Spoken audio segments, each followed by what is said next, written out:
Hey everybody, welcome back to Ripley's Multi-usiverse. I just had the pleasure of speaking to Lauren Phipps, Circular Economy VP and Senior Analyst at GreenBiz. Again, a wealth of knowledge. We haven't had a shortage of that around here, but we get to speak to her about really the macro view of circularity, where we are as an industry, industry-wide collaboration, and then really what's next when it comes to circularity. Is it resale? Are we talking about renewables and reuse and repair? Really, it's the fundamentals of circularity and the future of our sustainable economy. Take a listen. Thank you for joining us, Lauren. It's so great to have you on the Multi-usiverse podcast. I've waited so long for this to happen, and I'm such a fan. But I would love for you to introduce yourself to the audience so that they can better understand where you're coming from so that we can start diving into the good stuff to talk about. Well, thank you very much. I'm very excited to be here. Episode 6, lucky me. So I am the Vice President and Senior Analyst on the Circular Economy at GreenBiz Group, kind of a mouthful of a title. So GreenBiz is a media and events company that really is focused on building and supporting communities to solve the climate crisis. We do that through editorial, we do that through big convenings and bringing people together, storytelling, but really it's about thinking about the individuals that need to come together and the knowledge that needs to be shared to tackle huge systems challenges. So my piece of that is around the circular economy. Launched Circularity, a big event on the topic in 2019. That's happening in May in Atlanta, and really kind of multi-stakeholder approach to asking the question, what does it take to accelerate the transition to a circular economy that thinks about climate change, thinks about resource efficiency, economic efficiency, and opportunity. And with that, I also write a weekly newsletter on the topic, and really anything circular, I'm just excited to talk about and think about every single week. Every single week. I love what you all do at GreenBiz, and coming from, it was my first introduction, frankly, into circularity, into sustainability. It was what I first turned to in grad school to better understand the corporate lens. And for the longest time, I didn't quite understand the value necessarily. I thought of you almost just as a publication. But it wasn't until I participated in the first GreenBiz where I was like, oh, this is a venue for bringing ideas and bringing solutions. And that really changed my idea around how you all are sort of a convener of knowledge and sort of corporate ideas in that way and sort of a catalyst for change. How have you seen that sort of mature and develop over the years where this is really taken hold in ways where too you get to spin off new concepts like circularity as its standalone event? Yeah, well, thank you for that generous compliment to GreenBiz. Sometimes people refer to me as a journalist, and I feel like that's just really unfair to actual journalists. Because the fun part of learning about all of these different topics and sort of getting to follow different trends, but I get to also have an opinion on them, which journalists typically don't get to have. And it really takes sort of finding your group of people to do hard things. We talk about the idea of productive tension being necessary to enable systems change. I think one of the biggest limiting factors of, some large scale shift maybe around plastics packaging is when we don't actually acknowledge that we're not all on the same page about something, then it really limits what we can move forward and do. And, even using the term circular economy for packaging, that means a zillion different things to a zillion different stakeholders. But if we can't actually acknowledge what we're all talking about so that we can cut through that and sort of recognize where those misalignments are, then we're losing out on the opportunity to sort of find some greater alignment in the future. So yeah, the circularity community is really robust and amazing. We weren't really sure if there's going to be kind of a market for it when we launched it, but the brand has been super strong, and virtually we were able to bring together tens of thousands of people, and definitely looking forward to having fewer of those people in person in Atlanta. But it's kind of amazing how many people that operate in different parts of companies and organizations and governments that are really trying to think about how to keep value circulating and keep our materials in use in a really forward-thinking and unique way. That bit about productive tension is really interesting, and I haven't heard anybody phrase it like that. Where that is where it's almost the venue for ideas and challenges and trying to come up with solutions, not in an echo chamber, but having sort of, again, competing ideologies. How do you balance that with, and I'm going to say this as tactfully as I can, with you all having an opinion, you all presenting multiple points of view, but always having to balance corporate stakeholders and corporate support and corporate interests a little bit. Where's the line there, and how does that all sort of go into your sort of constant sort of pursuit of the sustainable sort of future and actually coming up with solutions? That is the question. That is the hardest part of the job. Internally, we don't always align. I mean, if we think about the most basic thing about who we accept money from, how do we decide which companies we want to engage in this? We definitely take a big tent approach, recognizing that anybody who works at a company can have influence. If you have money, you can have influence, and anything that we create or use or need to live, work, and play, we can use that in a more sustainable way. That being said, on the other side, there's the slippery slope that can be hopefully avoided when it comes to thinking about enabling greenwashing and sort of letting stories be told in a way that's uncritical.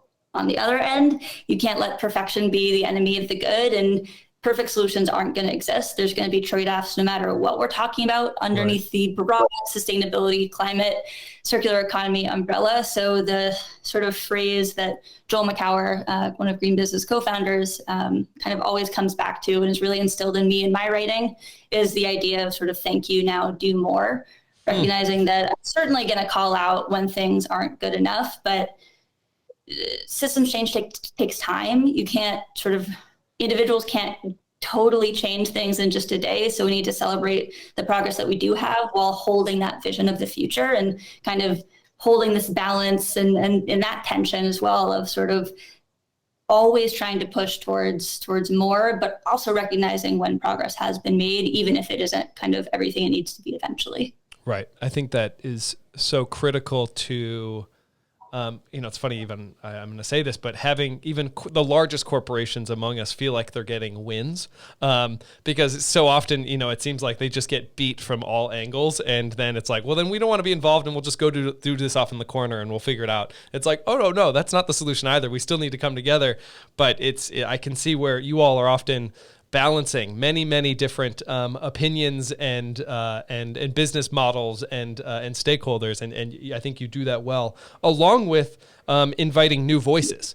And I think that's critical. How has that sort of developed, and what's sort of the algorithm that you all have to sort of put together, the social algorithm for trying to find new voices in the mix? Reaply has candidly benefited from that sometimes, where it's like we're trying to find our way and we're trying to figure out what is the solution that can help a lot of these organizations, but that also means that we're trying to, elbow our way into the conversation. How do you all actually sort of look through and wade through all the solutions in there and try to pick and choose and try to figure out who's got the right message to say and who's developed enough? What's that been like in terms of allowing more voices in? I'm flattered that you think it's more science than it is kind of art or just whim or opinion. It really is not a perfect science in any way. We kind of hold this model of it's called servant leadership, and I don't think that name totally sounds intuitive, but it's the idea of both sort of being a mirror or reflection of the community that we're serving while trying to pull it forward. So in many ways, we want to just be able to be, echo chamber has a negative connotation, but be that place where anyone who's working in this space can kind of learn about the landscape of other things happening, but also recognizing that some voices are louder and everyone needs a seat at the table. So, I've got some weird Google alerts set up to find out about things that are happening. I try to follow people on LinkedIn and have as many conversations as I can and really lean on people like you and people like Gary, lean on people like the colleagues that work at other nonprofits or work at companies that are working with new people. I think that it's easy to go to a hypercritical mindset, at least for me. I think that's part of what makes me good at my job, is to sort of always have that critical eye, but to also be open to solutions looking different. I mean, if I didn't know the Replete, if I didn't know Gary, and someone else was sort of telling me the brief narrative of what you all do, I might think, interesting. I don't totally get it if we were talking a few years ago, but there needs to be a little bit of trust. And then I think the last piece of it is it's really about people. Like, I make so many decisions based on just really thinking that someone is the real deal. And I just so firmly believe, I mean, I've been talking about community already, but I just believe that individual relationships are the basic building block of systems change. And that's kind of the most simplistic way to think about why we do what we do at scale. It's because we need each other, and we need people to have trust and to sort of help push us forward and to be that, that source of momentum for any sort of big problem that's pretty thorny that we're trying to solve. That trust component is so key. And I think it's its weird own ecosystem unto itself for all of us, where for all we know, it was one article that was written about us in GreenBiz that then got the attention of some potential client that then allowed us to even have the conversation but it's all connected. And I think that's what I love about at least the community that we're a part of, and what we're trying to figure out, and the trust that we're building together and the solutions that we're pursuing is, it does come down to just sometimes a handshake at a conference, or or reading something and reaching out on LinkedIn.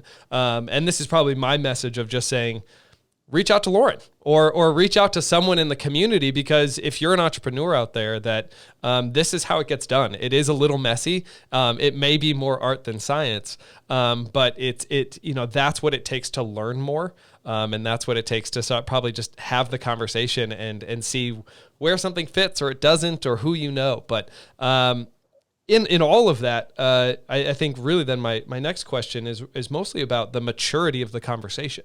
And how have you seen, probably since the days of where you first joined GreenBiz and then launched Circularity, but how have you seen the overall arc of sustainability, overall arc of circularity shift in the direction that we want, and frankly get to a point where I think there's now a wave that we're on, where we're really seeing some momentum. How have you seen that, and sort of what threads can you pull from sort of your experience where you're like, these were key moments, if anything really stuck out?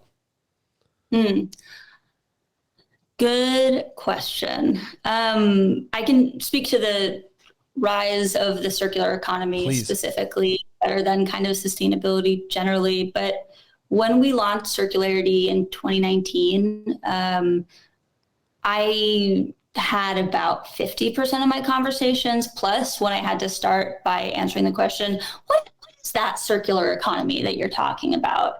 And I think maybe in 2020, maybe I didn't have to have that conversation, but the immediate thing that anyone thought about when it came to circularity was waste management and recycling. Mm-hmm. And that's certainly a part of this bigger system, but circularity is, as you know, is about kind of a different model and a different way to think about value circulating through our industrial systems and designing out waste from the onset, not sort of managing it more effectively. So I think just from the most simplistic side of things, people just know what we're talking about. This umbrella of circularity has kind of formed, and there are many conversations that have been happening for a very long time. I mean, so many parts of circularity aren't necessarily new. They're bringing pieces of industrial ecology. They're bringing pieces of sustainability with new names. They're bringing pieces of regeneration and natural capital, all this stuff that has been happening. But I think the unique thing that the circular economy lens does is bring it together in a way that just really makes sense. And I think we're seeing just more people kind of rally around that. And it's been so magnetic I think particularly for businesses, because it demonstrates this future state in which we don't necessarily have to have some of the same trade-offs, and in which we can sort of think with foresight about what the fate of our materials, our products, our relationships, and our place within systems, how that really should be working in the future versus kind of always sort of retroactively trying to clean stuff up and do it differently. We're seeing circular economy hires. I wrote a chapter for next year's State of Green Business report that it will come out in January of 22, but about the rise of the circular economy professional and how that's sort of this growing title within organizations. But it's a really exciting time. I think we're just getting more nuanced and beyond the basics. It's been weird to see where Reaply itself put out a job for a circular economy specialist / consultant, and to then see competition for that job in the market was mind blowing. And it was like, okay, it was such a happy moment that we could partake in that. So it was, I remember even getting a message from someone where it was like, hey, I would love to know more about this job, and is it taking away from my potential of getting a great candidate? And so it was like, wow, what a great opportunity this is in the market, where it's like, okay, we've got the traction, we've got sort of the message, and companies are really in need of that type of knowledge and expertise. Let's shift gears a little bit to your writing and to what you've focused on. I'd love to chat a little bit about reuse and reuse in apparel and sort of the rise of resale. You spoke. There was an article I read, and I'm forgetting the title, so please apologize, but around the gentrification of reuse and resale. I think it was resale. And I'd love to probably, if you could set the stage for that article, because I actually hadn't been a part of that conversation on sort of broader online. But I'd love your take on it. I'd love almost then to have a conversation about that, because that was fascinating. And it was something too I had not considered in the overall conversation. Yeah, definitely. And I hope I can try to do it justice. Yes.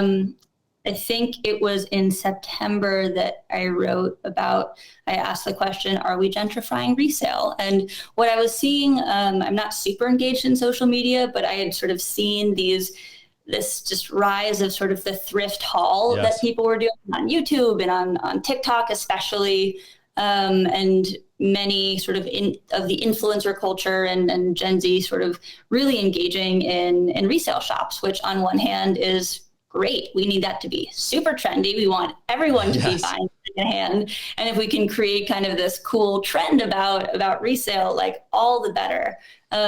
Resale is projected to be a $77 billion market in the next 5 years.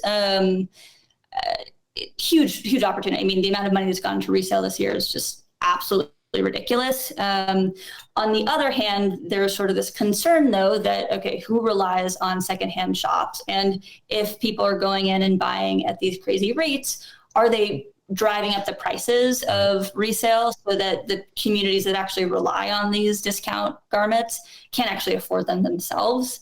I think it's neither side of it is totally valid. I think every decision has to have sort of a nuanced understanding of why people do things, and to not sort of hate the individual for deciding to buy used. I think it's way more systemic than that. But I'm curious what struck a chord with you about it, and what you were drawn to about the topic. I am fascinated with, it's been something I've been struggling with myself, which is in a circular economy future, right? A circular economic future where we are much more resource efficient. I've actually been struggling with lately how inefficient donations are in general. And it's been something I've sort of almost used as a way to just sit at night and just sit with my thoughts on it, because I'm not at a place where I'm good with it. In a future where, let's just say, I'll use an example of a great organization in town called the Furniture Bank. They're one of the largest donation partners in Chicago for furniture. They refurnish homes for those that need it most. But in a future, let's say where an IKEA or some sort of provider is actually taking that furniture back, that will leave those in that type of position without furniture. What I'm struggling with is what does that future look like, where we may be actually perfectly efficient and yet somehow still have neglected social duties or social giving in a way where it's like, oh, if it gets donated though, the donation track itself sometimes leads to landfill. It eventually then just goes into sort of communities that or places where it might just be landfilled. Again, I sort of repeated myself, but that's where I kind of left with that. And I'm fascinated with that thought of what does it mean to be a hyper efficient economy where there's no waste, and then those that benefit most from those waste. And actually, even in an article which I saw, I was reading of yours today, in which the sort of picker community would also, or workforce would also have some negative, some job loss in some developing nations, which is both a great thing and a terrible thing, maybe for those communities. And so there's these weird levers that might get pulled where it's like, oh, that was unintentional, and now we need to address maybe that economic loss in that community. Those are all my raw thoughts. But I think that's what I'm fascinated about is that in that efficient sort of economy, who loses out?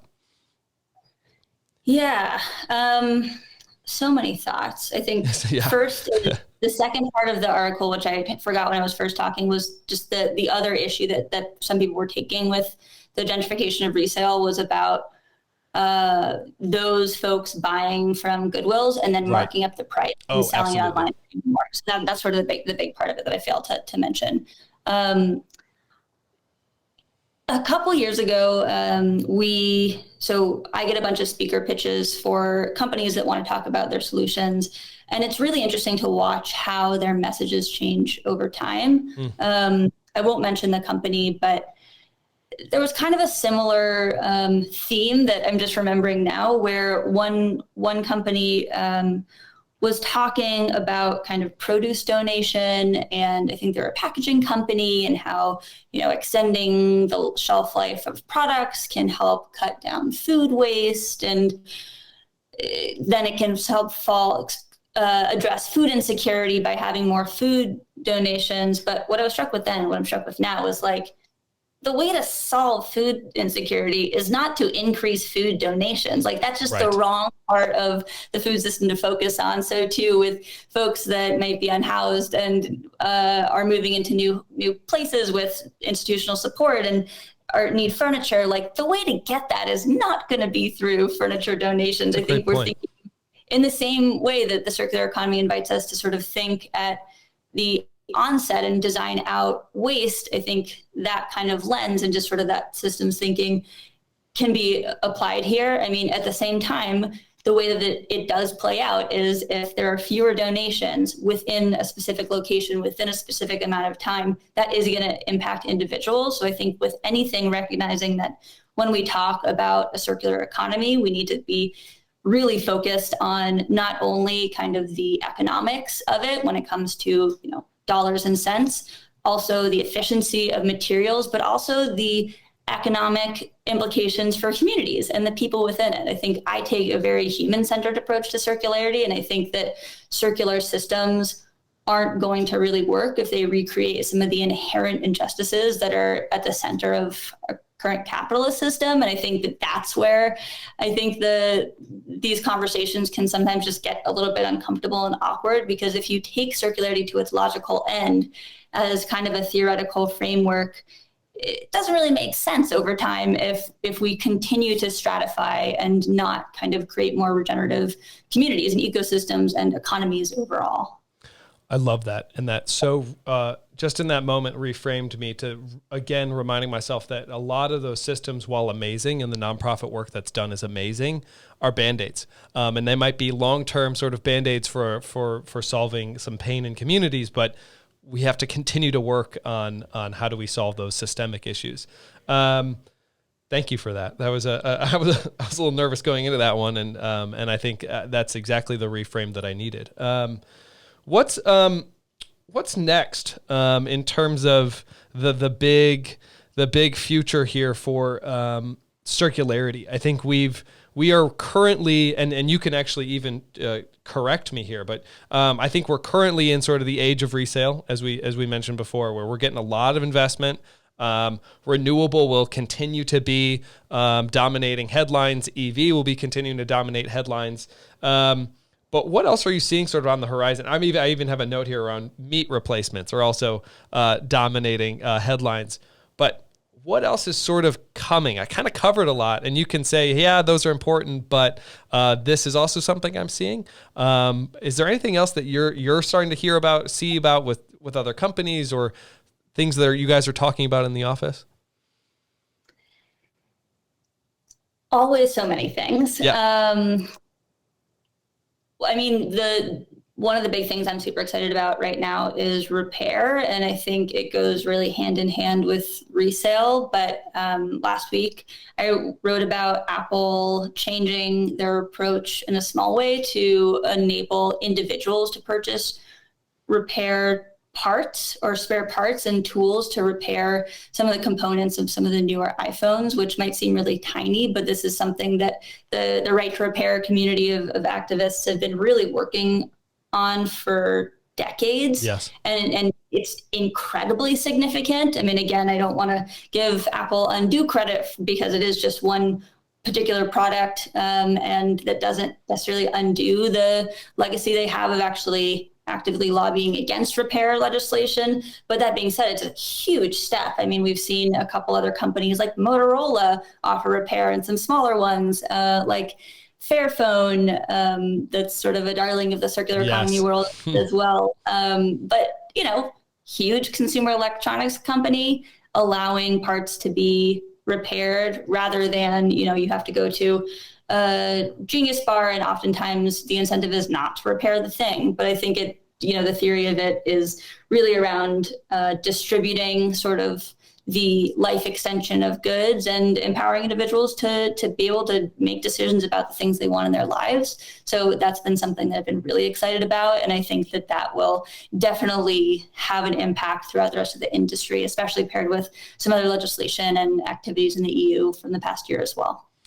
Speaking of then, I mean, if you're keeping your ear to the ground a little bit on that type of legislation, that is often controversial. And luckily we got a corporate actor, an enterprise like Apple to take a step. Others have done that before Apple. What's moving in terms of any policy in the States? Is there anything that you've kept in touch with or understand that is moving? Anything of importance to call out? Yeah.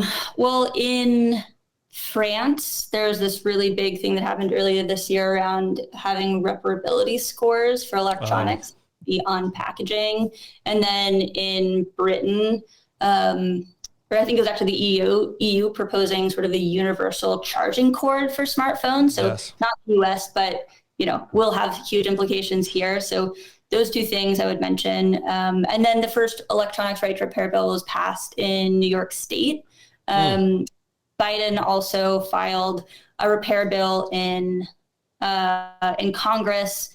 There was a executive order issued around repair for farming equipment. I might not have all this. No. That's It's not, not a lot has changed with that, but it's really bringing this conversation up to the surface, where heretofore it's kind of been this niche side thing where there's a couple activist groups that are actively tried to be kept on the sidelines. I mean, they're quite formidable and have done amazing work, but that really has been the dynamic, similar to, I'd say, plastics and packaging, where 3 or 4 years ago, talking about plastics and packaging and ocean plastics, it was this niche side thing, and then it totally came to the center of things. I think that's what we just have seen with apparel, and then I think that's what's going to happen with consumer electronics coming up next. I think you speaking about it in terms of those waves kind of allowed me to rethink around really seeing the groundswell that comes from that type of policy action where it's, it starts with a trickle of some policy ideas, a little bit of corporate action, a little bit of entrepreneurship, a little bit of reporting, and then that ultimately sweeps into a whole lot more action. And I'm even thinking of 3 years ago when we were talking more with Renewal Shop or the Renewal Workshop or Trove, or I'm trying to think of others in the resale and sort of fixing repair space. But that led to now just these amazing Series B, Series A type investments from venture capital in those types of industries. What does that look like on the macro level for repair? How does that focus? How is that going to lead to more reuse and more sort of, again, the increase of circularity on that front? We're seeing a little bit on our end from Repley's point of view. We're lucky enough to be in the mix a little bit on that, where we see that, okay, there's going to be a lot more focus on keeping things at their highest life cycle and much more visibility into sort of where they basically get tracked throughout, either from an EPR perspective or I always need to clarify, extended producer responsibility perspective, or again, how we're tracking internally in organizations. Again, it's all about traceability and visibility. But really what I'm getting at is how have you seen that sort of really, if we take out we think through the exercise of what repair will mean to our economy, and we think about the services, we think about what it's going to mean to the growth of circularity. How have you all discussed this in the office? How have you written about this? What is it going to mean for a service industry and the future of circularity in that way, from your perspective? I think it's not so dissimilar to any conversation around just the economics of materials and values and value. I think there needs to be an economic foundation to sort of justify the movement of materials and goods. And I think that with any of the markets we've talked about, we've kind of seen that. I think plastics and packaging is a trickier market given the margins, but material scarcity and resource scarcity is real. And I think it comes down to why companies would choose to shift their approach. I think those thinking long term, I think especially it's really interesting to look at sort of higher value assets like lithium-ion batteries for electric cars, or photovoltaic cells, or PV arrays, say.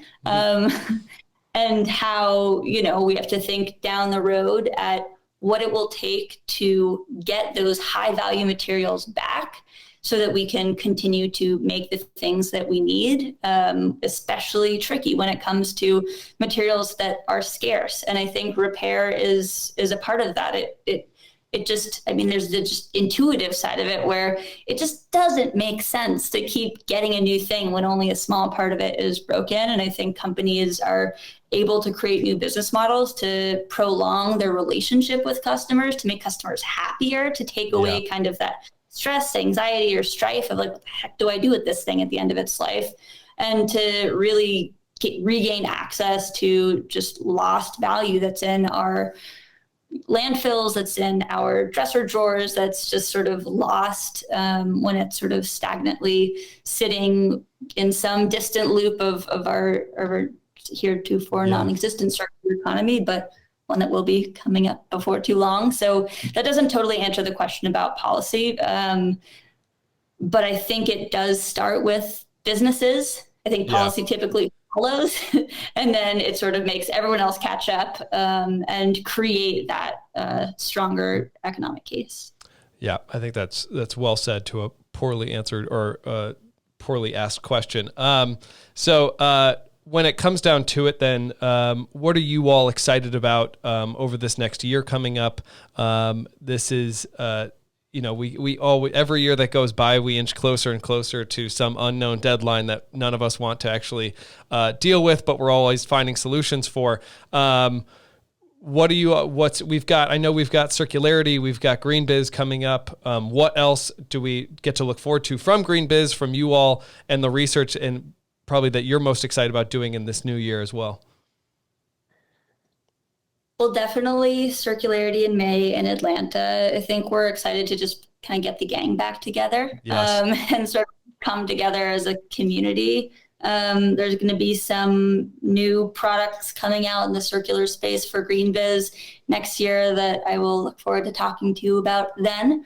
Continuing to just tell stories of progress. I think we've been moving slowly, but still with some good momentum around circularity. But we've seen so much investment in this space. Yes. I mean, the amount of money, as I mentioned, in resale, the amount of attention that's being put onto plastics and packaging and reusable packaging at scale, the amount of money that's being put into new startups that are sort of having new business models for any of the things we've discussed. Like it's just kind of happening in a way that is outpacing what I think most people kind of expected. I think it's definitely outpacing the sustainability came up. And I think much of it is tied in with climate change and companies and governments recognizing, oh, I guess this is a thing we need to deal with. And so I think one thing that I'm most excited to be following for 2022 is just the continued refinement of those arguments and those metrics around how circular economy strategies, whether it's reuse or repair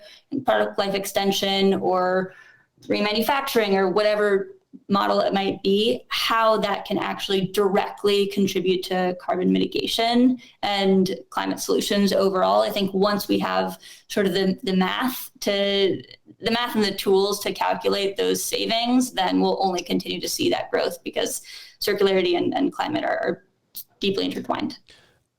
Before we go, I'd love to then follow up with one more question on that. And that's a hot topic for us here on how are we actually calculating that math?